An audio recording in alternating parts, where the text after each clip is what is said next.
My name is Muhammad Syami bin Hassan. Now I will present about introduction of this project. This structural dynamics project offer practical experience in model analysis, a key technique for understanding structural behavior under dynamic loads by performing a hands-on test on reinforced concrete slab. Next is the project objective. First is to determine the natural frequency, mode shapes, and damping ratios of RC slab. Second, to gain the practical experience in model testing, which is hammer test. Third is to gain practical experience in single degree of freedom analysis of vibration data. Next is the project scope. To conduct a hammer test on the RC slab include the setup, data acquisition, and documentation. Next is the analysis the vibration data using a justified single degree of freedom method to extract the slab dynamic properties. Next is the formula of the single degree of freedom. First, the concept single degree of freedom system simplify the vibration analysis by using only one coordinate to describe displacement. Purpose, to provide a foundation understanding of free vibration principle. Method, the equation of motion is derived using Newton's second law. So for the formula of relationship between free vibration, first we will start with a mu cuku equal 0, which is a mu, m is the mass, c is a damper, k is stiffness, and we will evolve the formula into dam system, which is mu double naught plus 2 times by damping ratio times by omega n times by mu naught plus by omega times n and times mu equal to 0. So for the formula of undamped system, we will evolve to mu plus q, which is started from mu cuku, since this is the undamped. So we will eliminate the Cu, which is C is the damper. So here the formula for harmonic vibration, which is the root formula for this equation is mu cuku, and then will evolve into the mu plus q equal p naught times by sin times by omega t. This is the equation for harmonic vibration undamped system. So here the example of harmonic force constant trend, which is have a same size of amplitude and periods. So here next is the example of response of undamped system to harmonic. So next for the formula steady state response, the steady state dynamic response, a sinusoidal oscillation at the forcing frequency may be expressed as u time equal by u st. St stand for static deformation, in bracket 1 over 1 minus omega over omega n, and times by sin times by omega time. So this regarding the effects of acceleration, the equation of mu q equal by p naught sin omega t give the static deformation indicates by the subscript st at each instant. So here the formula mu st time equal by p naught per stiffness k and times by sin and times by omega time. So for the next formula is the maximum static displacement is mu st naught equal by p naught per stiffness k. The steady state response is a system for a long-term behavior after initial vibration subside. It oscillates at the forcing frequency with amplitude and phase depending on system properties.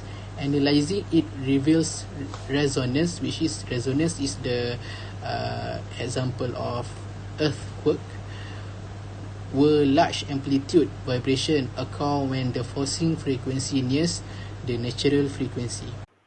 Hi, my name is Muhammad Ashraf bin Abdul Rahman, and I want to explain the methodology of this project. Firstly is the selection of concrete slab. The concrete slab should be avoid external disturbance. External factors like factory, machinery, and environmental condition can impact accuracy. And visual inspection for defect of the concrete slab. Cracks, voids, and structural defect alter vibration characteristics and should be encountered for before testing. The chosen slab must be free from disturbance and defect to ensure accurate test result. Any defect can influence how vibration travel through the material. And for the step 2 is identifying boundary condition. Different type of boundary condition leads to variation in vibrational responses, making documentation critical for interpreting test result effectively. And for the third step is preparation for testing. Uh, Proper preparation is essential for data accuracy. This slide highlight necessary steps to minimize measurement errors and ensure proper sensor installation. And for the fourth and fifth point of this methodology will be continue to the next slide.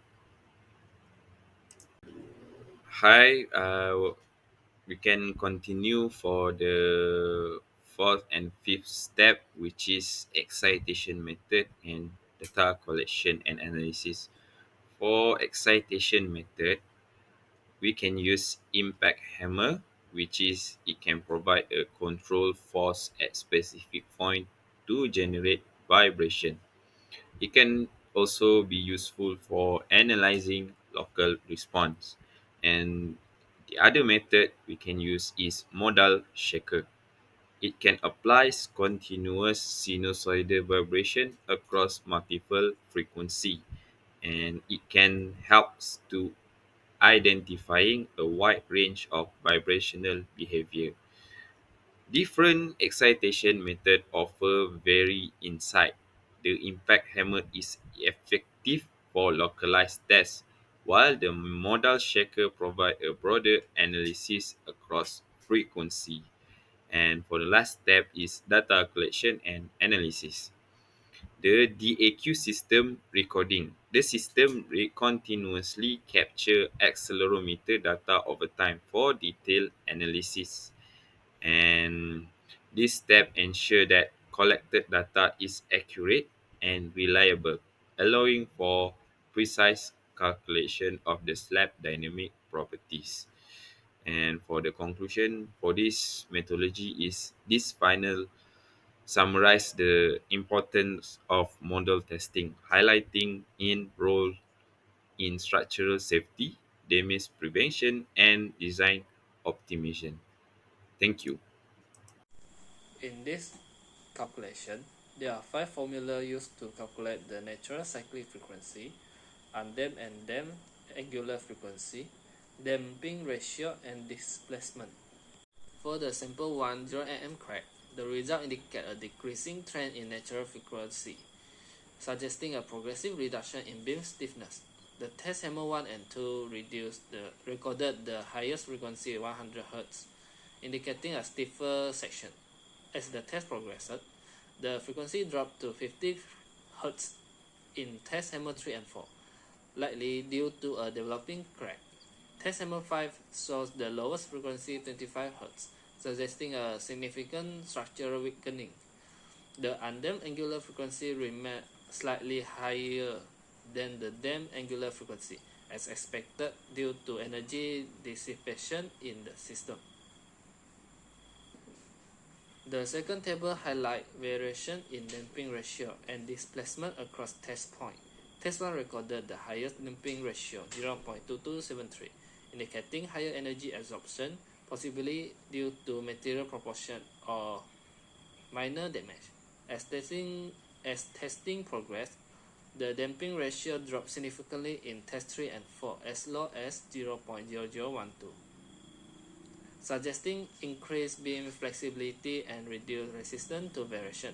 In test 5, the damping ratio was extremely low, 0.000737, indicating that this section of the beam is near failure with minimal energy dissipation and structural instability. The displacement values further confirm the beam's weakening.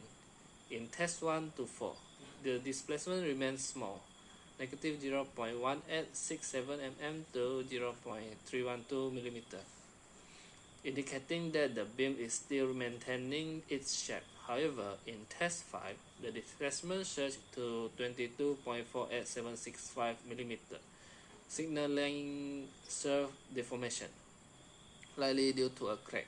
This sharp increase suggests structural instability and high risk of failure under additional loading.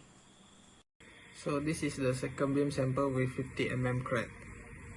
Amplitude and frequency response. The first and second amplitude value shows variation in vibration intensity across different test points. Hammer 1, 3, and 4 maintain stable amplitude, indicating consistent stiffness, while hammer 5 shows a significant drop aligning with a reduction in natural frequency. This suggests localized structural weakening due to the crack. So for the damping ratio and structural stability, hammer 1 has the highest damping ratio, 0.038, indicating strong energy absorption, while hammer 3 and 4 have moderate value, that is 0.0218 and 0.0251, suggesting decreasing stiffness. Negative damping in hammer 2 and 5, that is negative 7.35 times 10 power of negative 3, suggests instability in measurement error, highlighting the crack's impact on energy dissipation. And the displacement response and crack impact on beam, that is minimal displacement in hammer 1, 3 and 4, that is negative 0.2446 to 0.1447 mm, indicate stiffness retention, while hammer 2 10850 mm and hammer 5 negative 10755 mm show extreme deformation. This confirms that these sections are significantly weakened and likely at the crack location, posing a high risk of structural failure. Next is for the natural frequency and stiffness variation. The natural frequency fluctuated between 50 Hz and 100 Hz, with hammer 1, 5 at 50 Hz indicating weaker section, while hammer 2, 3 and 4 at 100 Hz suggests higher stiffness. The decrease in frequency for hammer 1 and 5 confirms structural weakening, likely due to crack. And the undamped versus damped natural frequency. The undamped natural frequency is consistently higher than the damped frequency, reflecting energy dissipation due to material damping. The damped frequency remains close to the undamped value, showing a lightly damped system where oscillation persists over time. And the impact on structural integrity, the lower frequency 50 Hz in hammer 1 and 5 suggests stiffness degradation, while the higher frequency in hammer 2, 3 and 4 indicate more stable section. This confirms that the beam's integrity varies along its length, with weaker section potentially near the crack. For the conclusion is, the experiment confirms that the presence of a crack significantly affects the structural integrity of the beam. As the crack develops, the natural frequency decreases, indicating a loss of stiffness, while the damping ratio fluctuated, suggesting variation in energy dissipation. The displacement increased sharply, especially in the most damaged section, highlighting potential failure risk. These findings demonstrate the importance of vibration analysis in damage detection and structural health monitoring. The hammer test effectively identifies weakened areas, making it valuable tools for predictive maintenance and early failure prevention in structural engineering. Further studies, such as finite elements analysis, could provide deeper insights into crack propagation and long-term structural behavior.